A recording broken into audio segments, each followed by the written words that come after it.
Уважаемый Дима, ты поднял вопрос о том, что делается в городе и так далее. Значит, по прошлому году я как-то выступал, давал обзорный анализ, какое количество мероприятий было сделано по линии ЖКХ, сколько денег мы направили. Отдельную детализацию, если тебе интересно, мы тебе дадим. Вот. Что касается этого года, 30 лет нашей победы, у нас есть, я их называю, литерные вещи, которые мы хотим сделать.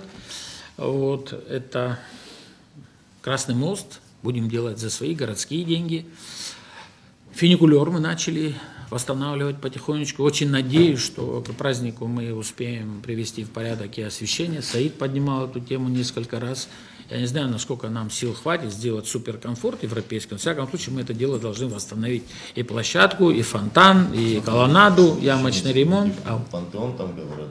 Пантеон восстановлен, он перейдет к нам в управление, готовится кабинетское решение, мы там поставим охрану, чтобы все было нормально. Его отремонтировали уже, поставили видеонаблюдение и так далее. По набережной у нас есть неплохие планы. Даст Бог сил побольше. Может быть, мы рискнем, пойдем на восстановление, значит, второй части набережной от Дема до Маевского поворота, но это пока так мы прицеливаемся. Создана комиссия по 30-летию Победы, возглавляет ее вице-президент.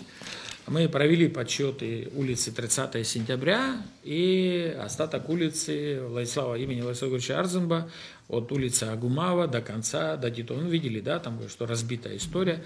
Выходит где-то ценник больше 100 миллионов рублей.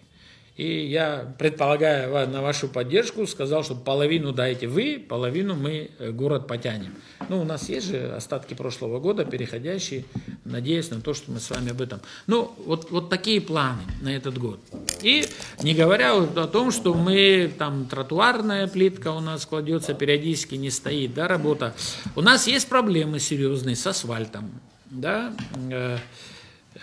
Мы провели ямочный ремонт в новом районе.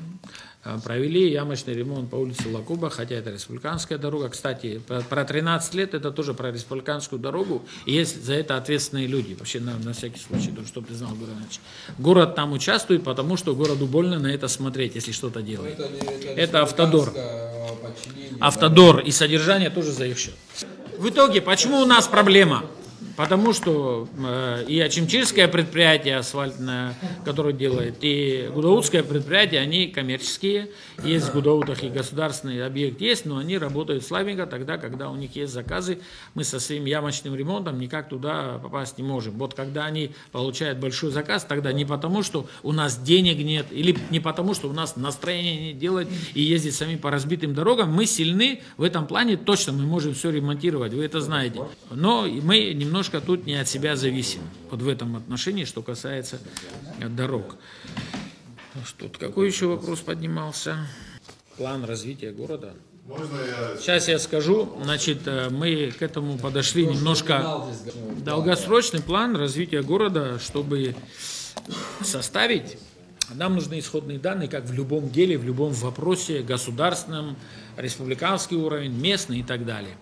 Мы у нашего хорошего приятеля Ахребжаня заказали проект цифровой модели города. 2 раза продлили сроки, вот сейчас он обещает нам до конца этого месяца сдать материал. Мы иметь будем город в цифрах. Это нам даст возможность дальше чего-то планировать, думать и развивать.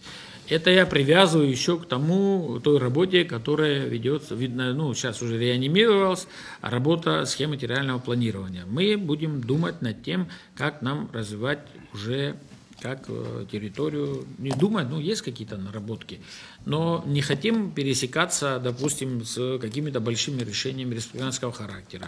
Могу немножко, забегая вперед, сказать, что вот по поводу мусорной свалки, которая у нас есть, да, по нему есть четкое понимание того, что вот я предполагаю, что там можно будет организовать особую экономическую зону и привлечь туда производство. Да. Из мусорной свалки сделать промзону. В первую очередь производство продуктов питания, может быть, какие-то сборочные вещи появятся, чтобы людям дать возможность, значит, устроиться на работу. Это вопрос занятости. Ну, особую зону посмотрим, это еще, как это может, я пока еще там тороплю события. Да, тороплю события, но, может быть, получится еще вот такого, как Дмитрия Халбат можно пригласить. Мы побывали в IT-парке в Казани уже второй раз. Первый раз были Иннополис. Пригласить в смысле в IT-парк? Ну, посмотрим, будем собирать пул участников, кто захочет участвовать. Почему? В первую очередь местные компании. Готовимся к градостроительной документации, получим цифровую модель города и, в общем, будем дальше двигаться. Ваша помощь будет неоценима специалистами и так далее. Много слухов разных ходит. Я думаю, вы можете адекватно рассказать информацию. Что будет происходить в МФО в части увеличения нашей набережной? Мост будут строить, не будут строить? Идея отсюда пошла. Мы хотели это сделать своими силами. Мы здесь это обсуждали. До того, пока появился какой-то инвестор МВО, ПВО. Мы хотели это сделать своими силами, собственными города Сухум. Мы всю набережную часть, она не попала в арендные платежи. Наша комиссия отработала по земле, и там есть только от набережной части, ты, Дима, знаешь эту историю. Вот, значит, все, что находится на берегу, как до начала зданий, это все городская история. Ну, решения не имею, но в аренду то, что уходит или ушло, даже не знаю, статус подписанности, да, оно пошло без этих границ. То есть без этих территорий. Просто были опасения у горожан, что закроют территорию. Мы сказали, что вот эта набережная, это продолжение нашей набережной Сухум. Оно не может попасть в арендные отношения. Это первое. Второе, мы собираемся здесь строить мост. Вот вы говорили про апартаменты. Сейчас мы не будем уходить в детализацию. Это, наверное, другая площадка у нас еще будет впереди. Сколько город Сухум сегодня может, ну, у вас же вы системно подходите, я вижу к этому вопросу, сколько город Сухум может взять на себя, допустим, по количеству. Там, когда проект закона обсуждался, я так понимаю, что там из 5 часов совещания или круглого стола там в эфир пустили там какую-то часть. Обсуждалось ли, допустим, зональность, где чего можно. Сколько количество. Сейчас я скажу. Сухум, сколько готов Значит, Сухум принять? город Сухум вообще ничего не готов никого принимать. Только на существующих территориях, которые были раньше отведены под это дело. Санатории, гостиницы, там, ну и так далее. Вот так скажу. Ну, нам пока сложно. Мало ли человек, может, не планирует, но во всяком случае передняя линия, которая есть на тех местах, где были, и других у нас и заявок нет, предполагается еще напротив, значит, детского сада на Маяцком повороте. Вот там ходят ребята с идеей. Через дорогу видели котлован, где вырыт, там тоже. Вот два пятна там. Значит, что вот касается каких-то дел, там пятилетка, десятилетка, возвращаюсь к тому, что до этого сказал тоже, да, все-таки какие-то планы, они должны быть расписаны, да, и пятилетка, и десятилетка, может даже и больше. Вот. И схема территориального планирования и развития территории, это является самой главной отправной точкой, откуда можно начать что-то делать и что-то считать. Можно вот как, допустим, мы сегодня спланировали с вами, да, там вот в этом году сделать это. Но это не программа развития, это не 5 и не 10 лет. Это вот такие точечные вещи, которые мы видим, горим, нам нужно или где-то водопровод поменять, или где канализацию поменять и так далее. Спасибо большое. Я уверен, что такие встречи в любом случае для нас являются очень полезными. Разность мнений – это всегда хорошо. Пару слов хотелось бы сказать своих тоже по тем вопросам, как я вначале высказался. По избранию мэра это достаточно полезная вещь, и мы должны обязательно к ней прийти.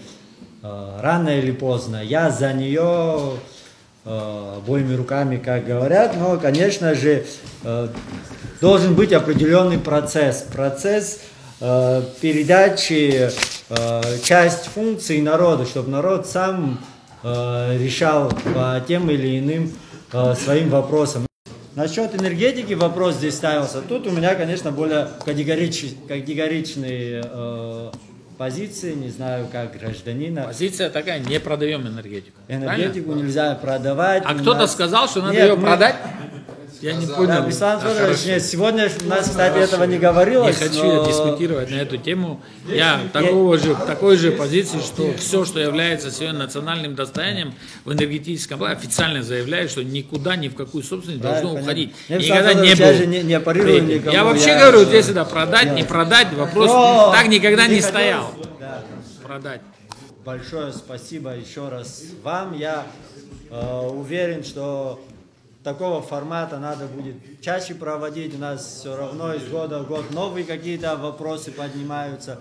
И когда разговариваем, к чему-то все равно приходим. Спасибо.